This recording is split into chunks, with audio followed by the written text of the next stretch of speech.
Bonjour à tous, on va reprendre Au cœur des forêts de Christian Signol. Chapitre 21. Au cours des jours qui ont suivi, elle s'est lancée dans des mystérieuses recherches avec son ordinateur qui l'ont tellement occupée qu'elle en a négligé les factures et le secrétariat auxquels elle m'avait habituée lors de son premier séjour. Je me suis gardée de lui en faire la remarque et je les ai négligés moi aussi, d'autant que le soir, fidèle à ma promesse, je parcourais de nouveau le chemin de ma vie, cherchant des indices qui auraient pu m'échapper, répondant le plus précisément possible aux questions qu'elle me posait, assise face à moi sur le canapé, qu'elle avait retrouvé avec, me semble-t-il, un vrai plaisir. C'est devenu un rire entre nous, une sorte de rendez-vous obligé que ni l'un ni l'autre ne songeait à éviter, même si c'était pour des raisons différentes. Ses préoccupations aidaient Charlotte à oublier le mal qui était en elle. Et moi, je m'efforçais de lui montrer que j'avais fait tout ce qui était en mon pouvoir pour aider Justine, d'abord, et ensuite pour la retrouver. J'avais besoin de me justifier, et je ne refusais de répondre à aucune de ces questions. Je fouillais ma mémoire, au contraire, racontais comment je rassurais Justine au retour de l'école, l'hiver, quand la nuit étant tombée, il ne fallait pas s'écarter du chemin à moitié dissimulé sous la neige. Je racontais comment elle refusait d'avancer, se disant persuadée que nous étions perdus, qu'il fallait que j'aille chercher du secours ou qu'elle ne bougerait pas, qu'elle attendrait que je revienne. Et toi, tu n'avais pas peur? Parfois, mais ça durait pas. Alors qu'elle continuait de trembler bien après que nous ayons trouvé l'abri de la maison. C'est normal quand on est enfant d'avoir peur. Mais elle a grandi tout de même. Tu m'as dit qu'elle était partie à 23 ans? Oui, c'est cela. Mais même pendant les dernières années, elle a continué de vivre dans son monde, où j'avais du mal à la rejoindre comme elle l'aurait souhaité.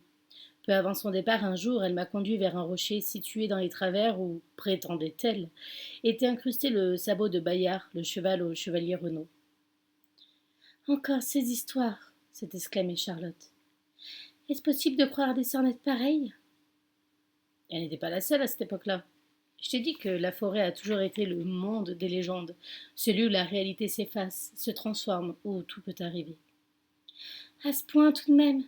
Qu'est-ce que tu en sais, toi, de tout ça? Ce que j'en ai entendu. Renaud et ses trois frères, le fils du roi Aymon, poursuivis par Charlemagne depuis les Ardennes, se seraient réfugiés ici avant de passer en Aquitaine. Ils étaient les cousins de l'enchanteur Mogis, lui-même apparenté à la fée Oriande, qui lui aurait donné Bayard, le cheval fée. Enfin, Bastien, un cheval fée qui aurait incrusté ses sabots dans un rocher de la forêt. Mais d'où ça sort tout ça? C'est écrit quelque part. Je peux pas te dire où, mais il y a des textes, j'en suis sûre.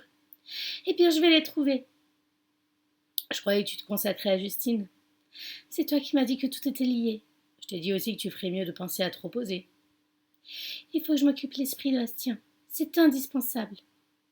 Pendant quelques jours, nous n'avions plus parlé de légendes, mais de Justine elle-même, des circonstances de son départ, de mon voyage à Bordeaux, des villes où je m'étais arrêtée. J'ai lancé des recherches par Internet dans toutes ces villes, m'a confié Charlotte un soir, d'un air mystérieux. Comment as-tu fait? Ce sera un peu long à t'expliquer. Il existe des moteurs de recherche, des sites, des listes, des noms propres, tout simplement. Et as-tu trouvé quelque chose? Non, rien encore. En revanche, j'ai trouvé trace de tes légendes. Elle figure dans le manuscrit de la Vallière, qui fait partie des collections de la Bibliothèque nationale à Paris. En fait, c'est une copie du XIIIe siècle, un peu plus de 19 000 ans, vers. Mais elle a été transformée au cours des siècles qui ont suivi, pour devenir un vrai roman d'aventure dans des versions en prose qui se sont développées dans la littérature du colportage. Troyes ayant été le centre des plus belles éditions. On peut donc en déduire que c'est par le colportage, mais aussi sans doute par les troubadours, qu'elles sont arrivées jusqu'ici. J'ai été plutôt satisfait d'entendre ces mots-là. Il m'a semblé que Charlotte était devenue moins sceptique, en tout cas moins hostile à ce que je lui avais raconté. D'ailleurs, elle a poursuivi. Effectivement, au cours d'une dispute à la cour, les 4 fils d'Aymon ont été longtemps poursuivis par Charlemagne, et jusqu'en Aquitaine depuis les Ardennes.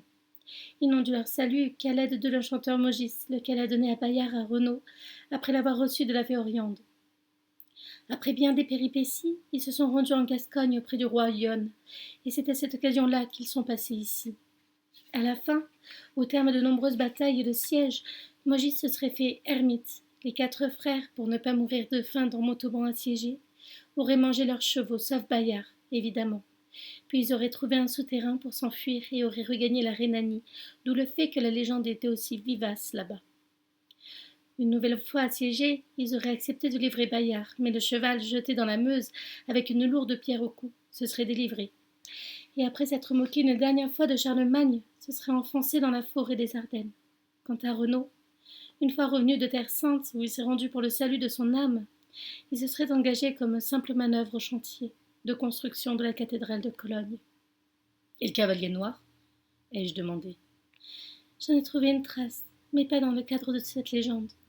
Je suppose qu'elles se sont mêlées au fil des récits et qu'il est devenu l'ombre portée de Charlemagne, le symbole de sa colère et de sa menace, le symbole du mal et de la mort, en quelque sorte. Puis Charlotte s'est tue brusquement, avant de demander doucement. Crois-tu que Justine connaissait tout ça? Non, je pense pas.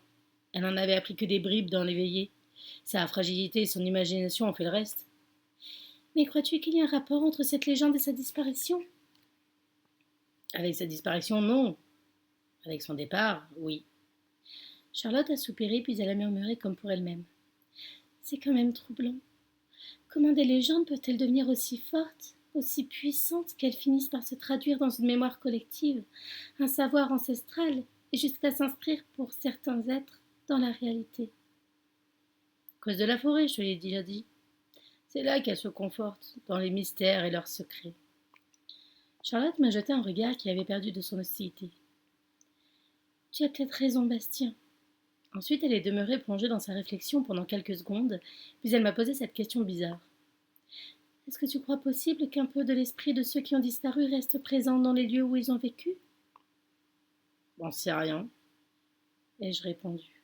Comment veux-tu que je réponde à une question pareille? Est-ce que tu l'as ressenti, toi, Bastien, quelquefois? Mais bon Dieu, Charlotte, qu'est-ce que tu me demandes là? Est-ce que je le sais, moi? Oui, Bastien, je crois que tu le sais. Il m'était arrivé effectivement de sentir près de moi mon père sur les chemins de la forêt, où nous marchions le plus souvent, de sentir aussi la présence de Louise dans la forêt, dans la maison où nous avions vécu si longtemps ensemble, mais je ne m'étais jamais interrogée plus avant sur ces sensations, dont je m'étais contentée de me réjouir. De surcroît, il me semblait qu'elles s'estompaient au fur et à mesure que le temps passait. Mais j'en suis sûre de rien! Et je finis par répondre. Tu sais que les Indiens d'Amérique pensent que les âmes des morts restent une année proche des vivants, laquelle doit s'en détacher pour leur permettre de gagner leur grande prairie de leurs ancêtres. Bon, écoute, Charlotte, ça ne mènera nulle part, tout ça. Restons-en là. Quelles que soient les raisons pour lesquelles Justine nous a quittés, ce qui compte, c'est seulement de savoir où elle a disparu. Et pourquoi. Oui, tu as raison. Sans quoi nous risquons de nous perdre, nous aussi. Et pendant les jours qui ont suivi, nous avons repris une conversation plus terre à terre, plus proche de mes préoccupations quotidiennes. Je me suis alors rendu compte que sa santé de nouveau l'inquiétait. De temps en temps, sans même en être consciente, elle palpait sa jambe malade, son visage se fermait, une ombre passait dans ses yeux, elle s'efforçait de chasser en changeant de position. Et je me demandais sans doute, comme elle, si le mal progressait. C'est à l'issue de ce geste qu'elle ne pouvait réprimer qu'elle m'a demandé un soir, alors que nous avions parlé jusqu'à minuit et que je m'apprêtais à aller me coucher. Pourquoi moi, Bastien? Et elle a repris tandis que je me demandais ce qu'elle avait voulu dire exactement. Qu'est-ce que j'ai bien pu faire de mal dans ma courte vie pour être châtiée de la sorte par une tumeur cancéreuse? Je n'avais évidemment aucune réponse à cette question. J'ai répondu ce qui me venait immédiatement à l'esprit, sans perdre le temps d'y réfléchir. Les arbres aussi tombent malades, et on ne peut pas les accuser de quoi que ce soit. Et je lui ai énuméré les maladies qui périodiquement les frappaient, l'encre des châtaigniers, la gélivure des chênes, l'ipse des épicéas, plus récemment la graphiose des ormes. Ils s'en sortent toujours, ai-je ajouté. Avec le temps, ils trouvent toujours une solution. Mais certains meurent. Rarement les plus jeunes, car ce sont les plus vigoureux. Ce n'est pas tout à fait la vérité. Cette nuit-là, j'ai senti que nos conversations pouvaient faire à Charlotte plus de mal que de bien, et je lui ai proposé de nous en passer pendant quelque temps. Cela ne t'empêchera pas de continuer tes recherches si tu le souhaites, et moi de mieux rassembler mes esprits, mes souvenirs. Et puis, il faut à tout prix que je m'occupe de tous ces papiers sur mon bureau, sinon je ne me retrouverai plus. Je t'aiderai, Bastien, comme avant. Et j'ai compris que, comme moi, elle avait ressenti le besoin de souffler, de prendre du champ par rapport à tout ce que nous avions découvert, et que c'était dans le travail quotidien que nous y parviendrons le mieux. Chapitre 22. Une semaine plus tard, j'ai invité Étienne à déjeuner, un dimanche, dans l'intention de le présenter à Charlotte, mais surtout pour parler travail, et ainsi nous ancrer davantage dans le présent en oubliant le plus possible le passé. Je m'étais décidée non sans appréhension, tant ils étaient différents l'un de l'autre, aussi bien sur le plan physique que par la vie qu'ils avaient menée jusqu'à ce jour. Charlotte n'en avait paru émue le moins du monde, mais Étienne avait dû faire un effort sur lui-même pour accepter une invitation dont il n'attendait rien. Ils se sont dit bonjour sans s'accorder le moindre regard, ou alors furtivement, et j'ai compris qu'il était davantage troublé que Charlotte, laquelle était habituée à côtoyer des gens qu'elle ne connaissait pas. Elle avait aidé Solange à préparer le repas, mais s'était pas changée au moment de passer à table, voulant peut-être me montrer qu'il n'y avait dans ce repas rien d'extraordinaire. Je n'avais évidemment aucune arrière-pensée, sinon, comme je l'ai dit, de redonner la priorité au travail, à la forêt, et nous extraire, Charlotte et moi, de ce passé trop chargé de souffrance. Étienne, grand, brun, sec, l'œil noir, et mal à l'aise de toute évidence. Elle, fragile, les yeux clairs, pâle, coiffée d'une casquette qui avait un instant arrêté le regard d'Étienne. Ils ne paraissaient pas du même monde, et d'ailleurs ils ne l'étaient pas. Un seul sujet pouvait les rapprocher, la forêt. J'ai donc tout de suite soulevé les difficultés que nous causaient les scieries industrielles, qui, sous l'afflux du bois, n'accepteraient plus à l'avenir, avait-elle décrété, que de travailler les arbres qui donnaient plus de 3 mètres cubes. Or, un épicéa de 40 ans donne en moyenne, s'il a poussé en terrain favorable, 2 mètres cubes et demi.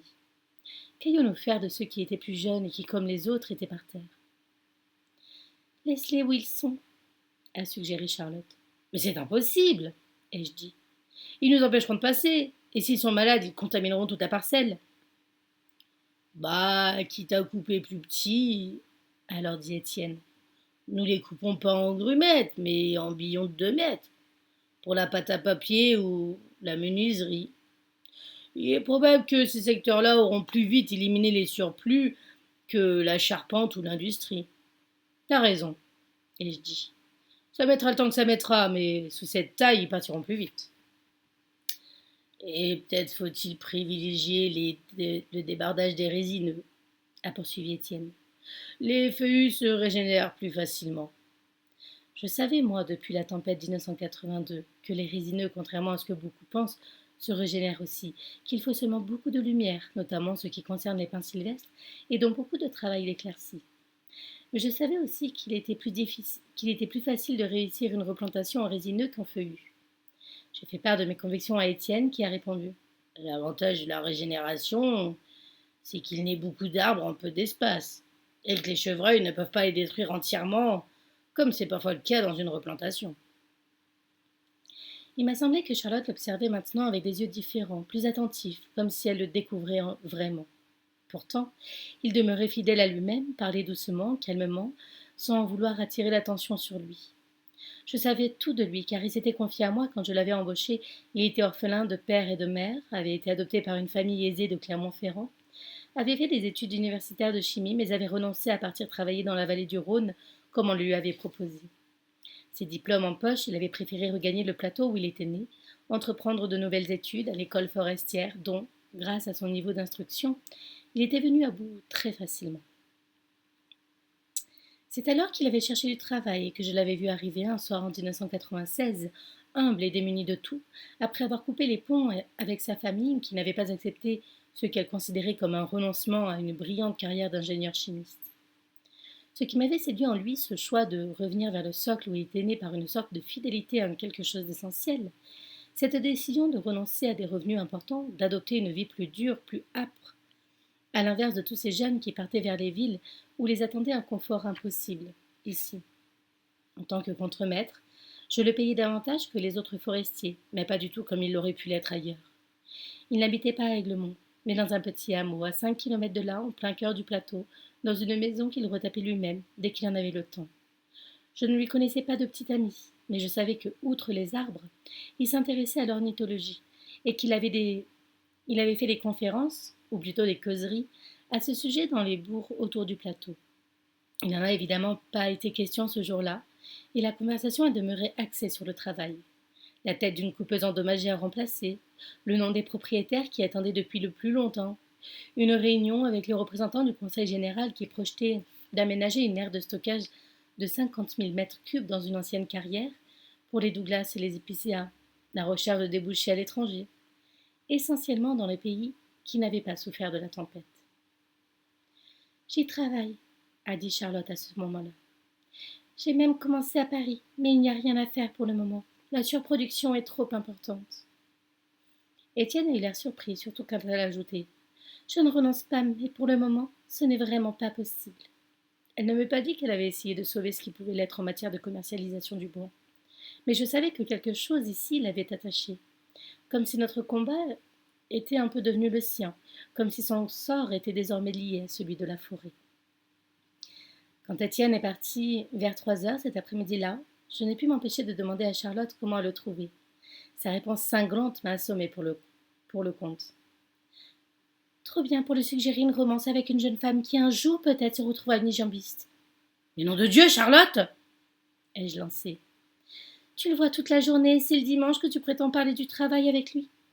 Ne me dis pas que tu l'as invité ici par hasard, je ne te croirai pas. Je me suis sentie tellement mortifiée que j'ai failli répliquer violemment, mais c'est un sentiment confus de culpabilité qui m'en a empêché. J'ai préféré sortir et me réfugier sous le chêne, où je me suis assise sur le banc en me traitant de tous les noms, conscient que j'étais de ne rien comprendre à la psychologie féminine, et pas davantage, sans doute, à celle de mes semblables. Je vivais seule depuis trop longtemps pour essayer de penser, de temps en temps, à la place des autres. Tandis que je me jurais de ne jamais plus prendre ce genre d'initiative, Charlotte est apparue et s'est assise à mes côtés sans un mot. Puis au lieu de me poursuivre de ses sarcasmes, elle m'a seulement dit « Si tu pouvais me donner la liste de toutes les parcelles dont tu es propriétaire, je les rentrerai dans mon ordinateur, avec leurs surfaces respectives et les essences qu'elles contiennent. » Faut que je les retrouve, ai-je dit. Elle figure dans les différents dossiers avec une copie des actes correspondants. Je le ferai, moi, si tu me montres où sont tes dossiers. Elle a ajouté sans me laisser le temps de répondre. Je sais bien que tu n'as pas le temps. Et je te montrerai quand tu voudras, ai-je dit. Ça fait combien d'hectares? Je sais pas exactement, une soixantaine à peu près. Elle a réfléchi un moment, puis elle m'a posé une question inattendue. À partir de combien d'hectares peut-on vivre uniquement de l'exploitation de ces arbres? J'ai rapidement fait un calcul dans ma tête et j'ai répondu. Pas moins de 350 hectares. Et ça existe ici, ce genre de propriétaire? 2 ou 3, pas plus. Tu les connais? J'en connais un, oui. À une quinzaine de kilomètres. C'est le survivant d'une famille très ancienne qui habite un château, ou plutôt, aujourd'hui, dépendance, car il a du mal à entretenir le château lui-même. Il doit avoir 60 ans, c'est le petit-fils de ceux que j'ai connus car nous allions y travailler avec mon père. Des gens qui vivaient comme au XIXe siècle, sans jamais sortir de chez eux, et dont les enfants ont dû partir car ils ne voulaient rien leur donner, et ils ne s'en occupaient pas.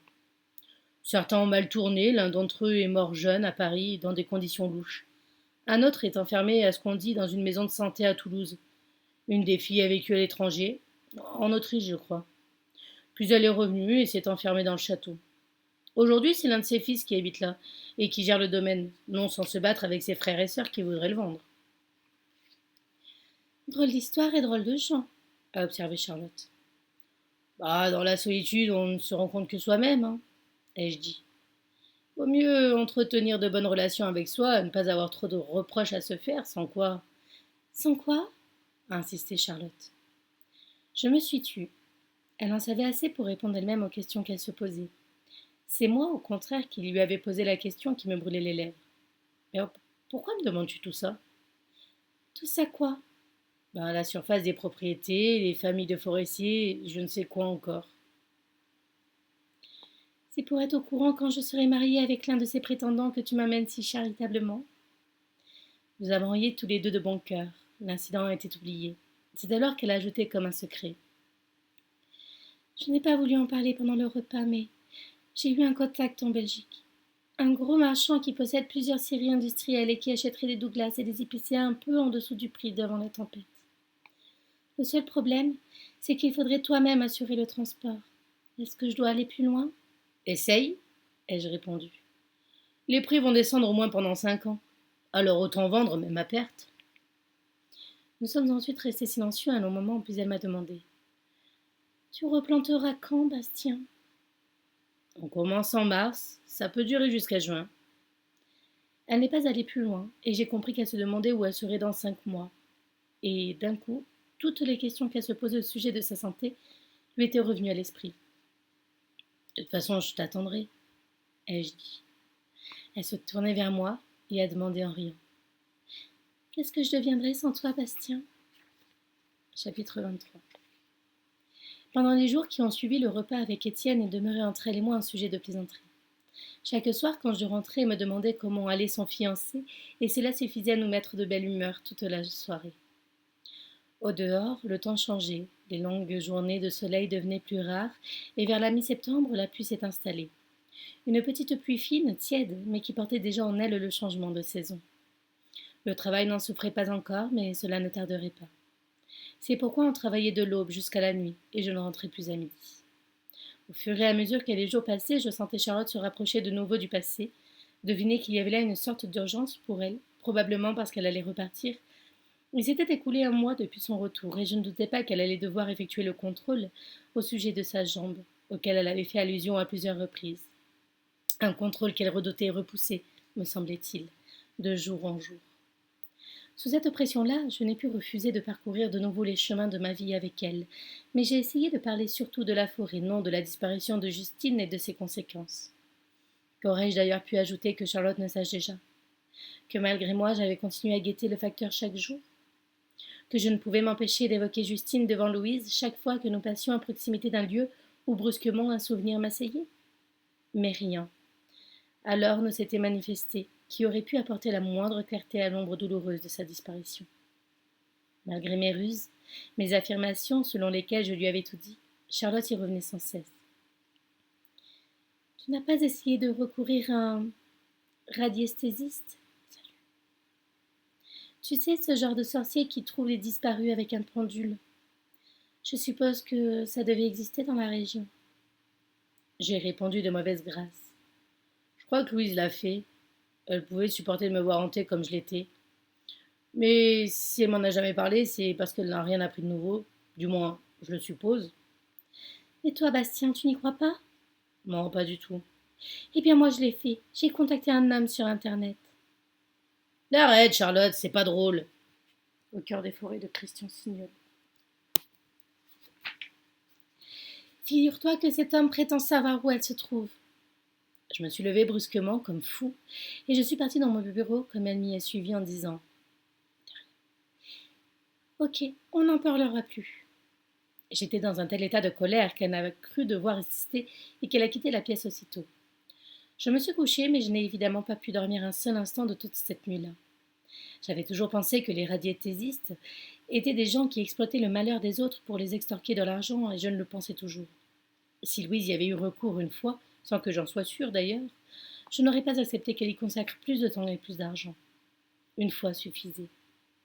Et cependant, si longtemps après, malgré moi, un espoir insensé renaissait, et je m'en voulais autant que j'en voulais à Charlotte de réveiller ainsi des souvenirs dont j'avais eu tant de mal à me libérer. Le lendemain, elle s'est bien gardée de revenir sur le sujet, et elle m'a simplement questionné sur les années au cours desquelles nous nous étions retrouvés seuls, Louise et moi, avec Jeanne, sa mère. Elles avaient été heureuses, ces années-là, malgré la dureté du travail. On coupait encore les arbres passe-partout et à la cognée, mais j'avais vu une première tronçonneuse en démonstration dans un chantier de l'autre côté du plateau. En 1955, probablement, et c'était une machine curieuse qui devait être tenue par 2 hommes et dont l'efficacité n'était pas évidente. En revanche, les premières tronçonneuses individuelles en 1959 ou 1960 avaient révolutionné le travail, au moins le travail de coupe. J'avais acheté l'une des premières en 1961 et j'avais vite compris que la vie dans la forêt allait être bouleversée. Les bruits, les odeurs n'étaient plus les mêmes, et si la coupe s'en était trouvée accélérée, le transport, lui, était demeuré identique et les systèmes de levage également. Les tracteurs traditionnels tiraient des remorques sur lesquelles les grumes étaient hissées grâce à des treuils et des palans, les grues hydrauliques et les porteurs forestiers n'ayant fait leur apparition que dans les années 70. Mais ce n'était pas ce genre d'information qui intéressait Charlotte, laquelle me demandait Qu'est-ce que tu plantais alors? Avec la politique de reboisement mise en place après la guerre, on avait le droit à des bons pour aller chercher des plants dans les pépinières de l'Office des eaux et forêts du plateau. Elle n'existe plus aujourd'hui parce qu'elle coûtait trop cher à l'État. Mais on touche encore des subventions, en argent et non plus en nature, pour se fournir chez les pépiniéristes privés. Il y en a beaucoup? Bah, 4 ou 5 sur le plateau. Qu'est-ce que tu plantais à l'époque? Essentiellement des épicéas et des pins. Pas de Douglas ou de Grandis? Non, c'est venu plus tard. J'ai planté mon premier Douglas en 1964. Et pourquoi? Parce qu'on ne les connaissait pas encore ou pas suffisamment. Les premières expériences à leur sujet n'avaient pas été menées à terme. Tu sais bien qu'il faut du temps avant de couper et donc du temps avant de connaître les qualités d'un bois. Et tu plantais comment? Comme aujourd'hui, à la pioche ou à la tranche dans les bruyères. Il n'existe pas de machine? Pas chez nous en tout cas. Mais ça viendra aussi. C'est un travail colossal. Oui, il faut dessoucher et sous-soler avant de planter, afin de bien nettoyer le terrain. Sous-souler. Oui, ameublir le sous-sol pour qu'il accueille bien les racines nues des jeunes plants. Tu le verras au printemps prochain. Cette allusion à un futur proche, mais qui dans son esprit demeurait incertain, l'a rendue silencieuse un moment. Puis elle a murmuré. Ma mère m'a dit qu'elle allait peut-être venir à Paris pour Noël. Et elle a ajouté enthousiaste soudain. Et si nous venions passer les fêtes ici toutes les deux avec toi? Je suis pas sûre que ce soit une bonne idée. Pourquoi? Ah, tu sais, Los Angeles ou le plateau, c'est pas la même chose, hein. Elle doit avoir pris d'autres habitudes là-bas et vivre dans un confort qu'elle ne trouvera pas chez moi. Justement, ça la changera un peu. Puis aussitôt. Et qui te dit qu'elle n'aura pas envie de retrouver sa vie d'avant, son enfance dans cette maison? Ça m'étonnerait, ai-je dit. Comme Justine, elle n'a jamais eu qu'une envie, s'en aller loin d'ici. Ce qu'elle a parfaitement réussi, elle au moins. J'ai compris que je n'aurais pas dû prononcer ces mots-là, que que nous renvoyions une nouvelle fois l'un vers l'autre vers Justine.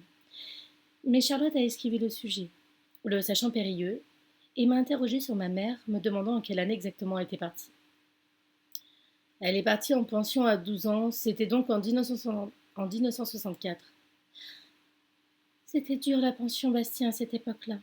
Je sais, mais elle l'avait choisie et elle ne s'en était jamais plainte. Ce n'est pas son genre de se plaindre. Non, en effet. Et vous n'avez pas eu peur, Louise et toi, de la perdre comme ça? Elle n'a pas poursuivi, n'est pas parvenue à prononcer le prénom de Justine. Elle ne se ressemblait pas du tout. Les gens du plateau n'inquiétaient pas du tout ta mère. Et d'ailleurs, on en parlait moins.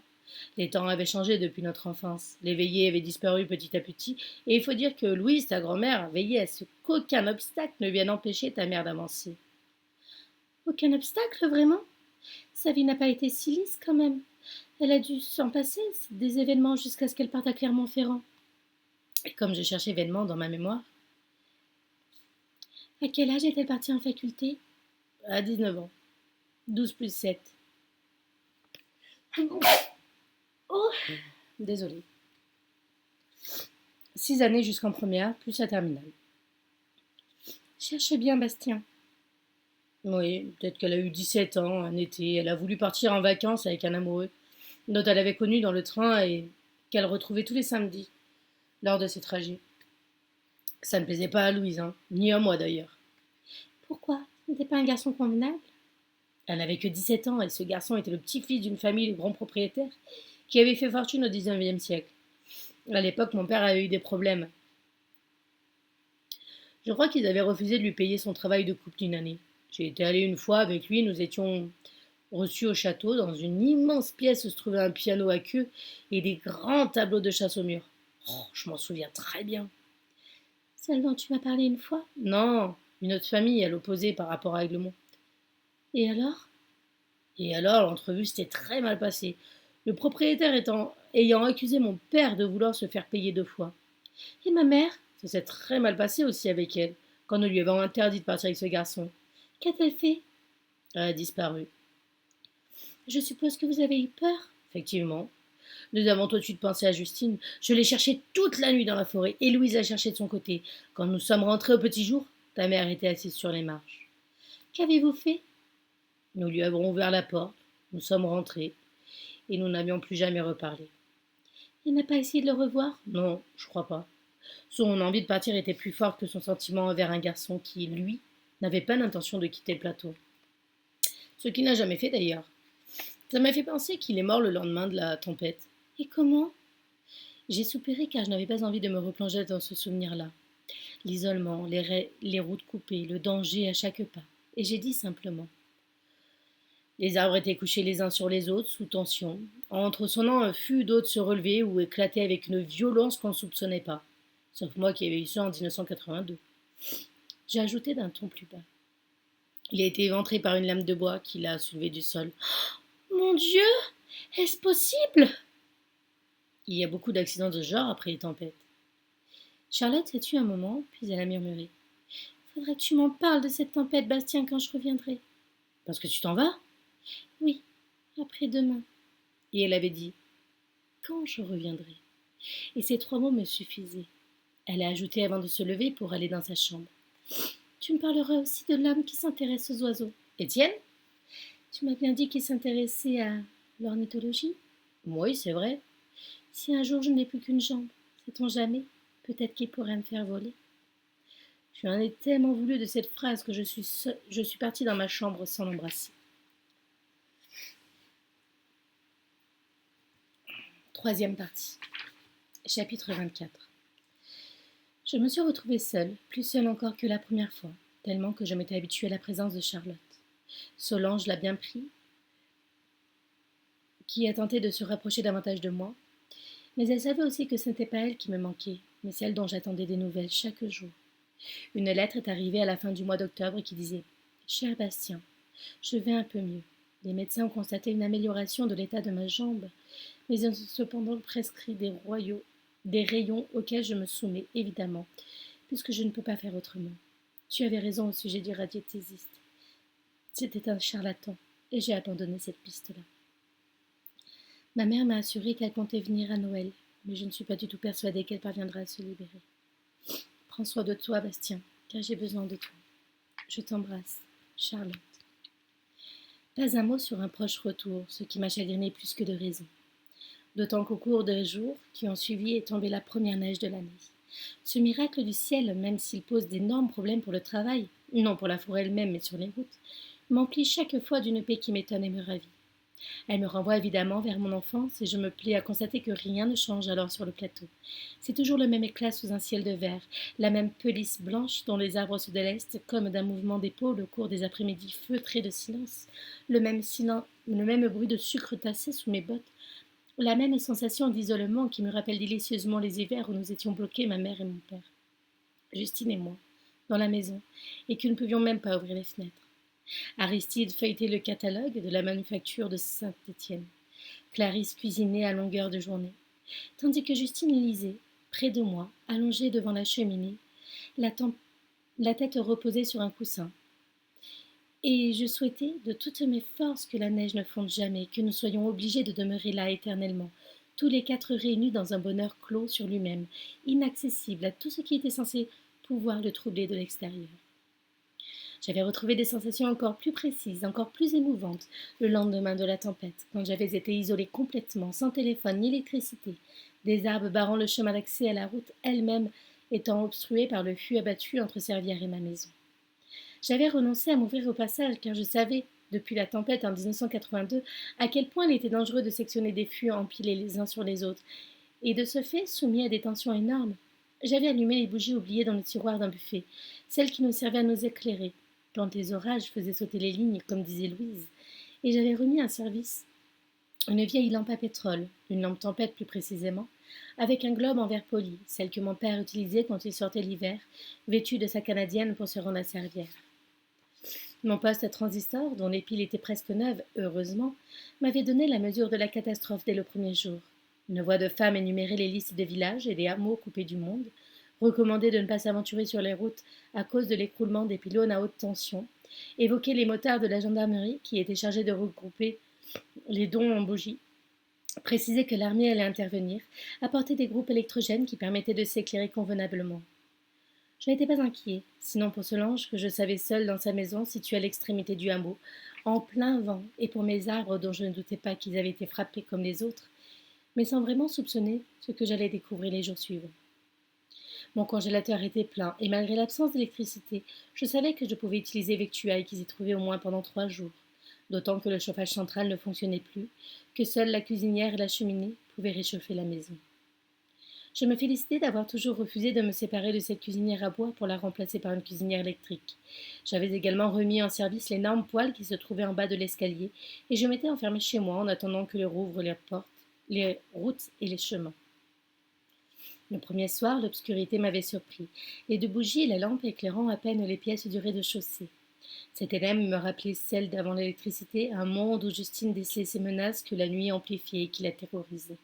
Moi, je ne me sentais pas menacée à proprement parler dans cet isolement soudain, car la radio me donnait régulièrement des nouvelles, et je me savais abondamment pourvue en bois de chauffage. Je pensais surtout aux arbres et à tous les êtres vivants qui pouvaient être prisonniers quelque part, hommes et bêtes blessés, peut-être au grand danger. Il me semblait que la forêt se vengeait, que sa colère trop longtemps retenue avait éclaté d'un coup, frappant ceux qui l'abandonnaient ou la maltraitaient.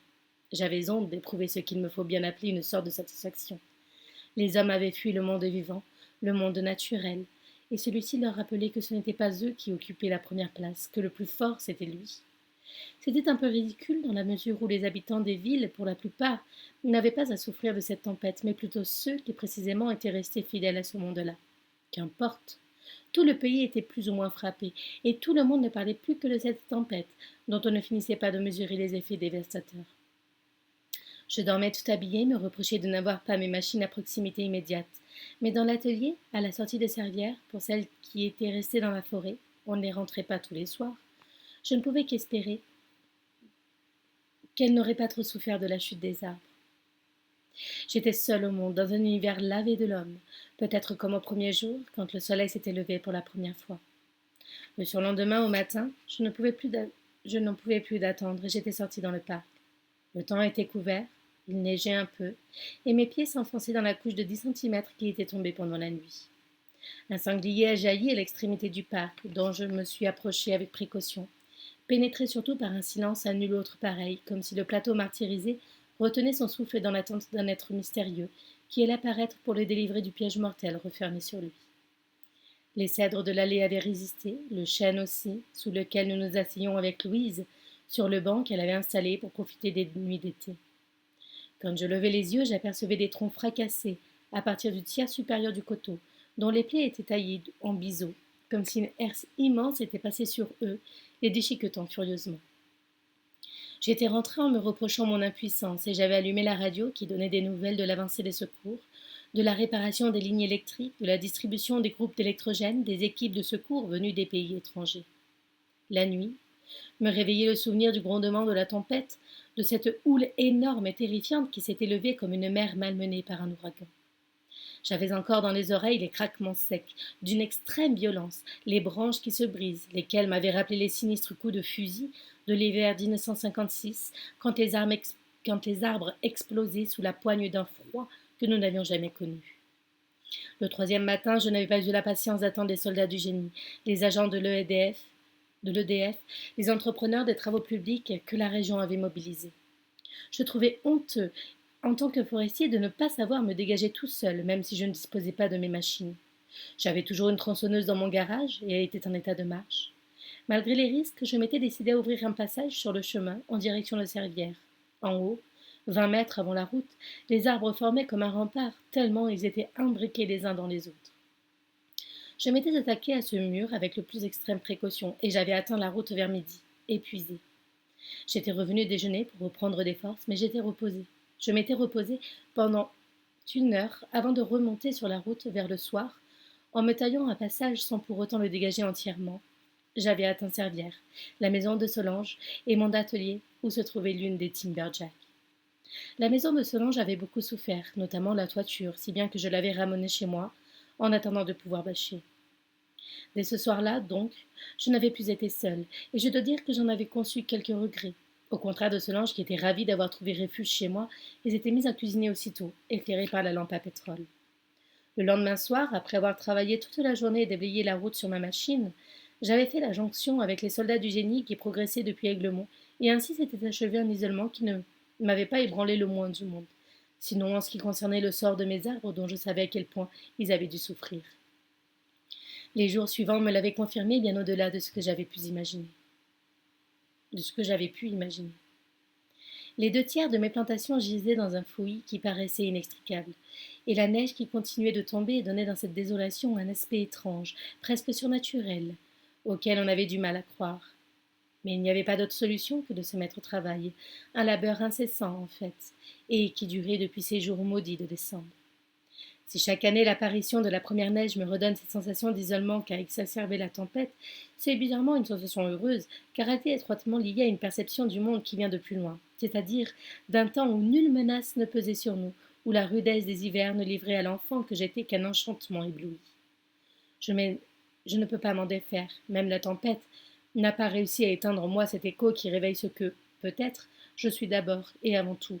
Un enfant qui a refusé de grandir malgré les apparences et qui sait parfaitement où, derrière le décor de la vie quotidienne, bat un cœur délicieusement semblable au sien.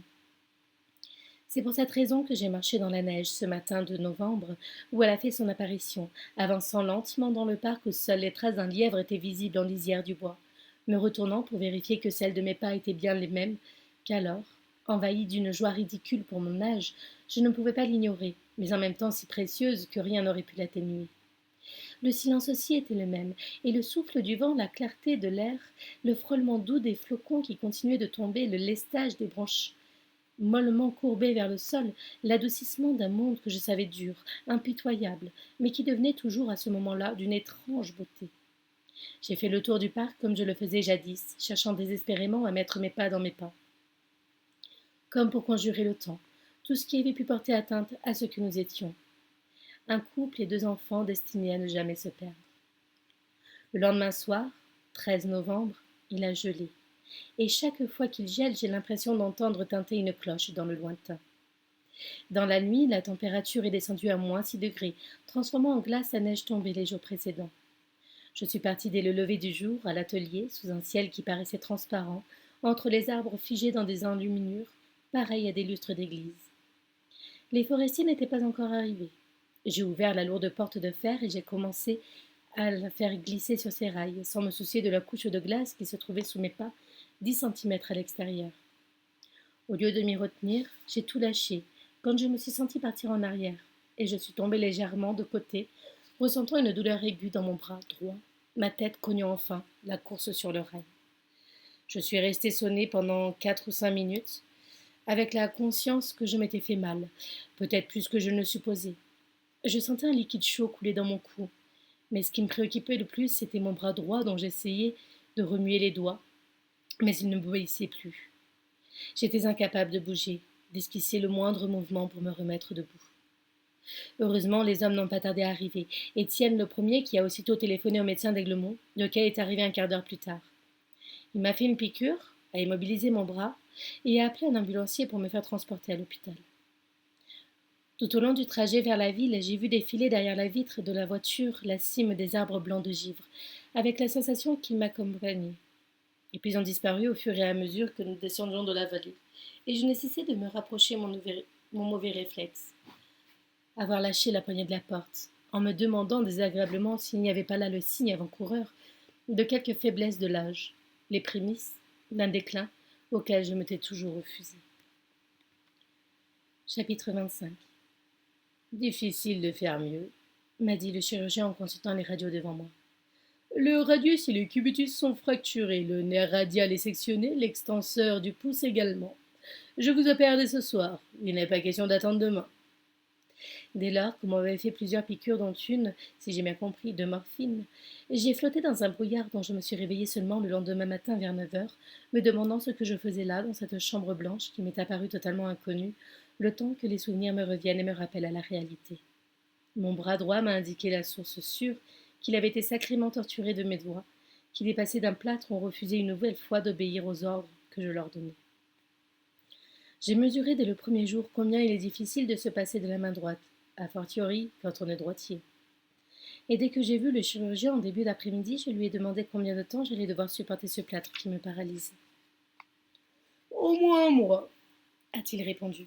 Mais il n'est pas sûr que vous retrouviez l'usage intégral de votre main.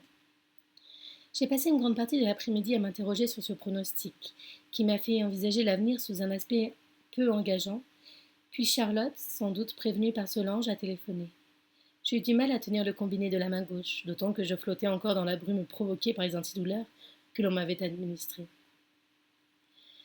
Tu as sans doute voulu m'accompagner dans l'épreuve, m'a-t-elle dit en riant. Mais tu n'y es pas parvenu. Je te rappelle que chez moi, c'est la jambe gauche et non le bras droit. Elle a refusé de me donner des nouvelles de sa santé, en me répétant que le blessé aujourd'hui c'était moi, et que je devais me hâter de guérir, sans quoi elle ne pourrait pas revenir. C'est promis, ai-je répondu. Mais est-ce que tu peux au moins me donner une date? Non, pas pour l'instant. Mais je vais me dépêcher parce que je vois bien que tu ne fais que des bêtises quand je ne suis pas là. Et elle a raccroché. Le soir, Étienne et Laurent sont venus en visite, ce qui me fait plaisir. Nous avons parlé un moment des circonstances de l'accident, puis très vite des parcelles à défricher, les jours suivants. Je me suis alors rendu compte, pour la première fois, qu'il pouvait très bien se passer de moi. Il nous suffisait d'un contact téléphonique tous les 2 ou 3 jours. Cela n'a pas été une sensation agréable sur le moment, mais après réflexion, je me suis sentie apaisée, comme délivrée. Mais de quoi, grand Dieu? D'un travail dans lequel j'étais immergée depuis l'âge de 12 ans? D'un univers qui me rendait heureux chaque jour? Comment pouvais-je me sentir délivrée de la majeure partie de mon existence, de ce pourquoi je vivais depuis toujours? Une énigme que je préférais oublier dans les heures qui ont suivi, m'abandonnant à un sommeil réparateur dans lequel mes jambes et mes bras fonctionnaient à merveille, comme lorsque j'avais 20 ans. Au cours des 2 jours qui ont suivi, j'ai ressenti une grande fatigue, sans doute due à l'anesthésie que je me suis dit, pour me rassurer, et je ne me suis même pas rebellée quand le chirurgien m'a annoncé que je devais rester 8 jours dans cette chambre sans la moindre odeur d'humus, d'écorce ou de résine. Est-ce le début du renoncement? C'est une question. Cette question me taraude l'esprit, et j'ai mis à profit ces 8 jours pour essayer d'envisager l'avenir sous un angle plus raisonnable. En quoi ces hommes jeunes, mais forestiers, avaient-ils réellement besoin de moi? La seule tâche qu'ils ne pouvaient remplir était celle d'assurer les payes, de faire face aux charges financières. Mais pour le reste, c'est-à-dire le travail à proprement parler, ils pouvaient très bien se débrouiller tout seuls, ce qu'ils avaient d'ailleurs commencé à faire le plus naturellement du monde. Dès que j'ai repris quelque force, je n'ai eu de cesse que d'obtenir l'autorisation de quitter ces lieux aseptiques et de retrouver le plateau, ses arbres, mes arbres, ses odeurs, ses couleurs, son ciel et ma maison. Ce linge m'y attendait, solidement campé dans sa conviction que je ne pouvais rester seule, incapable que j'étais de pouvoir saisir le moindre objet. Je me suis installée dans la chambre du fond, a-t-elle annoncé. Comme ça, je ne te dérangerai pas. Je n'ai pas protesté, mais je me suis promis de mettre fin à cette cohabitation dès qu'on m'aura enlevé le plâtre. Et pour échapper à sa tutelle ménagère, j'ai demandé à Étienne de venir me chercher tous les matins avec le range pour me conduire sur les chantiers. Le temps avait alors définitivement basculé vers l'hiver. S'il ne neigeait pas, il gelait, comme le matin où j'avais lâché la poignée de la grande porte de l'atelier. Je ne pouvais plus m'ôter l'idée de cette faiblesse était un signe, la première manifestation d'un déclin que je n'avais jamais envisagé aussi clairement, mais avec lequel désormais je devrais compter. Je me suis vite rendu compte que les allers-retours d'Étienne, de la maison à la forêt, lui faisaient perdre beaucoup de temps, car il me ramenait aussi à midi pour déjeuner et revenait me chercher vers 2 heures. J'ai alors décidé de patienter, de m'atteler plutôt au travail en retard au bureau, mais là aussi, j'ai eu besoin de Solange, puisque je ne pouvais pas tenir un stylo. Je n'ai pas pu la supporter longtemps, car j'ai préféré marcher au dehors, n'hésitant pas à franchir plusieurs kilomètres pour trouver le chantier le plus proche, ou aller au hasard, s'il se déplaçait trop loin.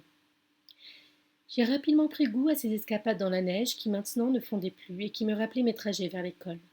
Je me sentais une nouvelle fois le plus incroyablement perméable à des souvenirs qui m'incitaient à reconstituer un temps qui n'était plus, ne serait plus jamais. Qui sommes-nous pour recourir à de tels subterfuges? Est-ce que, en vieillissant, nous ne perdons pas un peu de notre raison?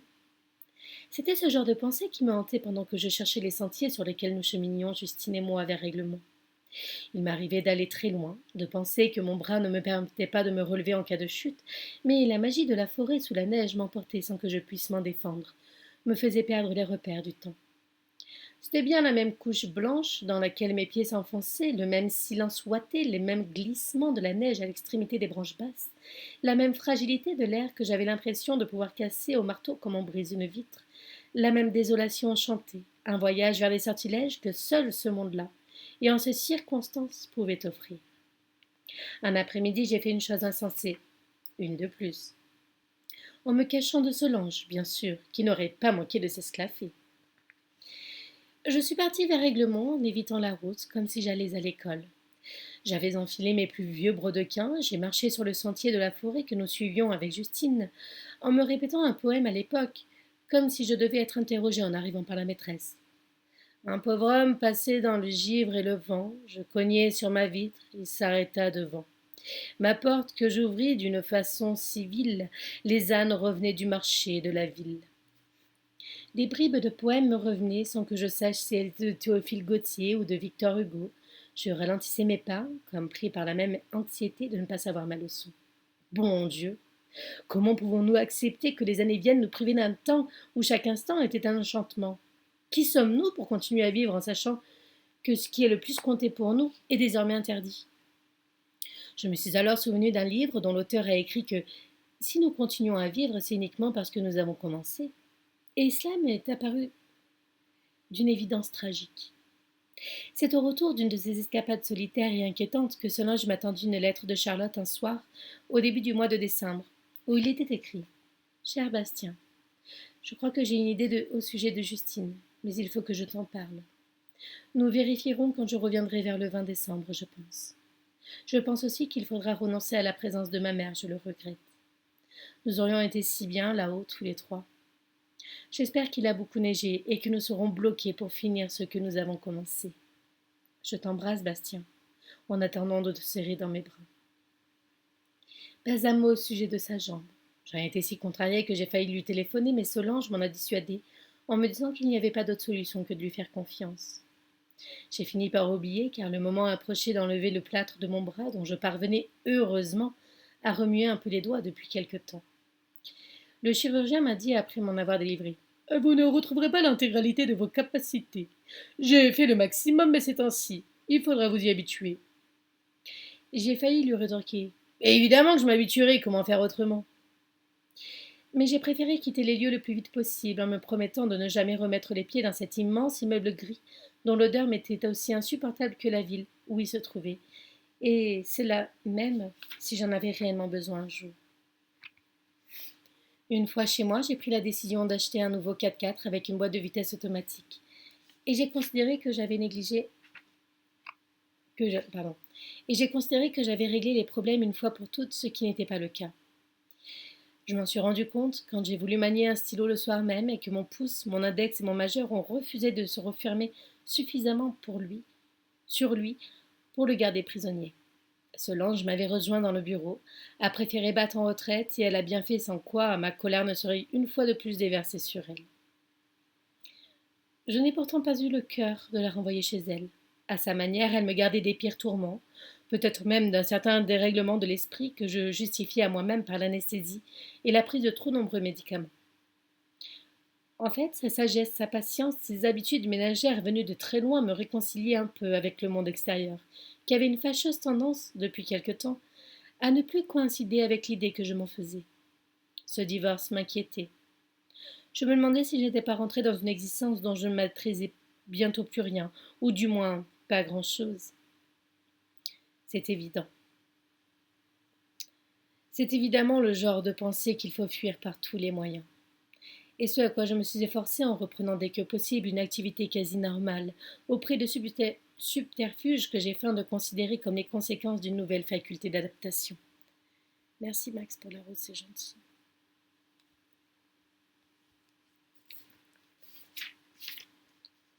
Parce que moi, il y a un petit dernier. Chapitre 26. L'un de ces subterfuges s'appelait Land Rover et non plus Range Rover. Flambant neuf, de couleur grise, haut sur ses roues aux pneus épais, il m'attendait devant la terrasse en me conduisant de nouveau vers les chantiers malgré la neige et le verglas qui recouvraient les petites routes sur lesquelles la direction départementale de l'équipement ne pouvait intervenir tous les jours. Grâce à la boîte automatique, les vitesses semblaient passer toutes seules, tandis que mon bras gauche tenait sans effort le volant qu'une direction assistée, d'une extrême douceur et d'une grande précision rendait étonnamment facile à manœuvrer. Le débardage en cette saison devenait encore plus dangereux qu'au beau jour. Je n'ai cessé de recommander la prudence à Étienne, tout en sachant que mes recommandations demeuraient vaines. Le travail était le travail.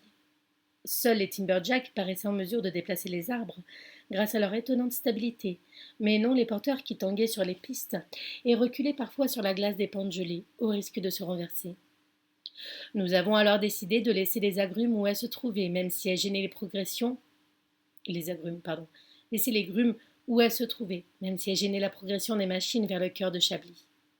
Puis il y a beaucoup neigé le 16, et de nouveau gelé 3 jours après, au terme d'une nuit glaciale où la température est descendue à moins de 10 degrés. J'ai décidé alors de déclarer l'entreprise en intempérie, d'arrêter les chantiers jusqu'au 2 janvier et de laisser les hommes passer les fêtes au sein de leur famille. Un accident en cette période de l'année m'aurait été insupportable. Je m'inquiétais pour Charlotte, qui ne connaissait pas le plateau en hiver et prétendait y monter avec sa petite voiture sans le moindre pneu neige. Après avoir beaucoup insisté, j'ai réussi à la convaincre de m'attendre à Tulle, où j'irai la chercher à l'heure qu'elle souhaiterait. Nous sommes finalement convenus de nous retrouver le 20 à 14 heures, et dès lors j'ai attendu avec impatience le moment de me mettre en route vers le Pays-Bas. Vers le bas pays, pardon. Dans la perspective de cette retrouvaille, j'ai récapitulé la veille au soir et pendant une grande partie de la nuit tout ce que j'avais encore à lui dire au sujet de la vie que nous avions menée, Louise et moi, notamment au milieu des années 60 où un événement auquel nous ne nous attendions pas du tout était venu bouleverser notre existence. Louise, en effet, attendait un deuxième enfant à 34 ans, alors que nous ne l'espérons plus. C'est un fils, me disait-elle. Je le sens, j'en suis sûre. Je n'osais y croire. J'hésitais à m'éloigner pour ne pas la laisser seule, mais elle me poussait à partir car nous étions au printemps et en pleine replantation. Nous faisions des projets, envisageant d'acheter un lot de 30 hectares qui venait d'être mis en vente et qui prolongeait le bois des Essarts. Nous étions d'autant plus heureux que Jeanne, et qui nous avait appris la nouvelle un samedi, s'était montrée enchantée d'avoir un frère, même si la pensée l'empêcherait de l'avoir autant qu'elle l'aurait souhaité. En juin, je m'éloignais plus que 2 heures par jour, le matin et l'après-midi, et le moins loin possible de Servières. Pourtant, le 26, quand je suis revenue vers 5 heures du soir, j'ai trouvé Louise inerte sur le sol et baignant dans son sang. Je l'ai portée non sans mal dans le camion, où j'ai roulé comme un fou jusqu'à Aiglemont, où le médecin, heureusement, se trouvait là et non pas en visite. Il lui a prodigué les premiers soins, mais s'est montré très inquiet, au point de la conduire lui-même à l'hôpital. Elle est restée 2 jours entre la vie et la mort malgré les transfusions, et elle a survécu heureusement, mais les conséquences de cette fausse couche se sont avérées implacables. Nous n'aurions jamais de fils. C'est ce quoi m'a avoué le médecin, dans le couloir, en me demandant de l'annoncer moi-même à mon épouse. Il était préférable, à son avis, que ce soit moi qui le fasse, et j'étais tellement bouleversée que je n'ai même pas songé à lui demander pourquoi.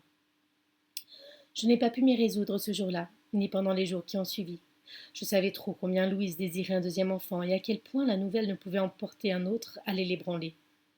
Je le lui ai dit un soir, 2 semaines après l'opération. Dans le salon, nous étions assis face à face, comme Charlotte, si longtemps plus tard. Quand j'ai eu fini de parler, Louise n'a pas prononcé un mot, mais elle a porté ses mains vers ses yeux, comme pour s'épargner une vision terrible où elle s'était lentement laissée aller en arrière pour s'allonger, et n'a plus bougé. C'est la seule fois de ma vie où j'ai regretté de vivre si isolée, loin des villes, où peut-être on aurait sauvé ce fils que nous espérions tant. Mais sans doute aussi le prix à payer pour vivre dans la forêt, au milieu de ces arbres magnifiques dont nous avions tant besoin, Louise et moi, et cela depuis toujours. Pourtant, quand j'ai annoncé à Louise que j'avais décidé de renoncer à l'acquisition de 30 hectares supplémentaires dans le prolongement des Essarts, c'est elle, au contraire, qui m'a poussé à accepter. Qui sait, m'a-t-elle dit d'une voix faible. Peut-être que aurons-nous un jour un petit-fils. J'étais tellement touchée par ce qui était arrivé que j'ai refusé pendant tout l'été jusqu'à ce que Louise revienne sur le sujet un matin, alors que nous déjeunions dans la cuisine. S'il te plaît, Bastien, achetons ces 30 hectares.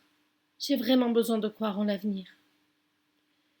Je me suis rendue dans l'après-midi chez le notaire où nous avons signé l'acte avant la fin de l'année 1965, une année qui a beaucoup compté dans notre vie tant elle a laissé des traces chez Louise, bien qu'elle en soit défendue de toutes ses forces, mais vainement, hélas.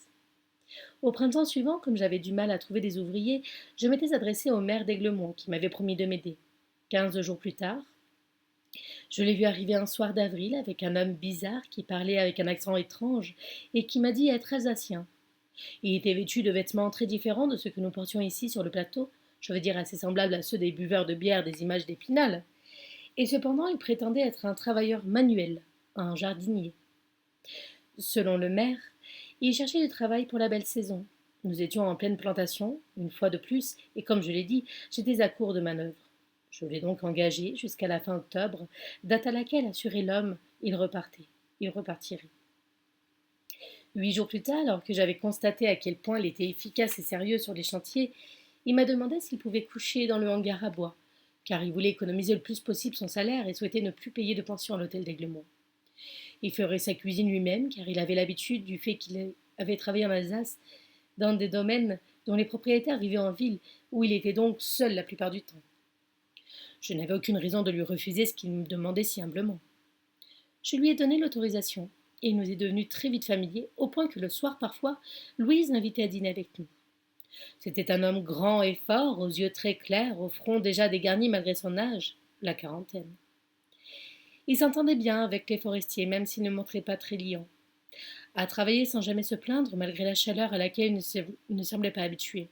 Louise et moi, nous pensions chaque année en octobre qu'il ne repartirait pas, et cependant il s'en allait toujours, comme il avait annoncé, le 1er novembre.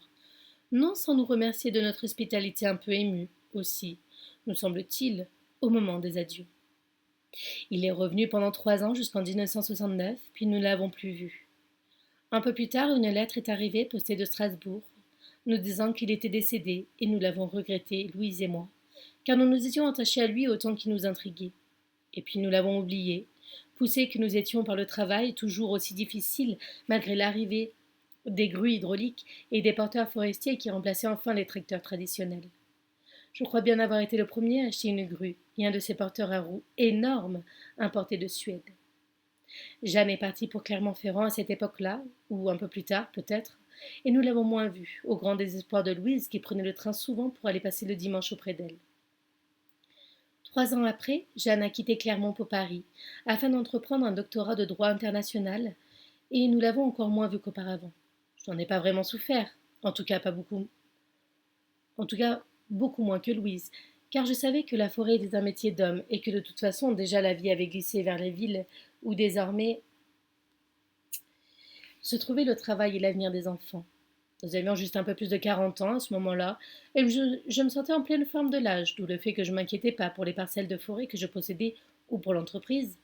Une dizaine d'hommes, c'est-à-dire 2 équipes sur lesquelles je veillais de très près, comme je l'ai toujours fait. Et puis, tout est allé très vite pendant les années qui ont suivi. Jeanne s'est mariée entre 2 témoins à Paris, et nous ne l'a annoncé qu'après coup. Louise en a souffert, c'est certain, mais en même temps, c'était indépendance de cette force, d'une certaine manière, la rassurer. Charlotte est née aussitôt après, et il est probable que si Jeanne n'avait pas souhaité de mariage traditionnel, c'est parce qu'elle était enceinte. Mais nous n'avons pas cherché à connaître une vérité qui n'avait que peu d'importance en demeurant, et quand elle nous a confié sa fille pour les vacances, ça a été pour nous un grand bonheur. La maison de Servières est de nouveau résonnée de rires et de cris pendant les 2 mois et demi durant lesquels Jeanne nous laissait sa fille, car elle travaillait beaucoup déjà, et ne pouvait s'en occuper. Ce souvenir m'a ramené au présent, et je me suis demandé si Jeanne allait venir à Noël, comme elle l'avait plus ou moins promis à Charlotte. Il m'a semblé que c'était le moindre des choses, avec les problèmes de santé de sa fille, mais avais-je jamais été sûre de quoi que ce soit de la part de Jeanne? Elle s'était toujours ingéniée et devancé le moindre de nos projets à son égard, à éviter le moindre de nos souhaits pour au contraire mener sa vie uniquement comme elle le décidait. Pourtant, je ne la croyais pas capable en ces circonstances de se désintéresser du sort de Charlotte, mais je l'imaginais mal revenir à Servières. À Paris, peut-être, mais ici, sur le plateau, qu'elle avait déjà voulu fuir, certes pas. J'ai dé- j'ai déjà. Non, et déjà j'en étais déçue, malheureux, comme si cette impossibilité signifiait en même temps que rien, mais vraiment rien du monde d'avant, contrairement à ce que j'avais voulu croire avec l'arrivée de la neige, ne pouvait revivre, ne fût-ce que quelques heures. Le lendemain, après le repas, quand je suis partie chercher Charlotte comme convenu, autant que le souci de sa jambe malade, c'est l'annonce du renoncement de Jeanne à venir nous retrouver que je redoutais. Cette pensée m'a accompagnée jusqu'au moment où j'ai atteint la vallée et que l'absence de neige m'a montré que j'avais quitté mon univers familier, si rude et si peu hospitalier pour un monde plus habitable. Les embouteillages de la ville m'ont une fois de plus rendu furieux, et j'ai eu du mal à me faufiler avec mon grand Land Rover dans les rues entourées de la cathédrale. Non, dans les rues autour de la cathédrale. Ma petite fille m'attendait, adossée à sa voiture, sa casquette poule-botte vissée sur sa tête, souriante, dans le petit parking du centre-ville. J'étais tellement contrariée de me retrouver dans ce monde-là que je ne me suis même pas rendu compte qu'elle était debout, le corps reposant sur sa jambe gauche, comme si elle n'en avait jamais souffert. Je vous remercie pour votre présence, je vous souhaite une agréable après-midi et on se retrouve très vite pour la suite. Bisous bisous.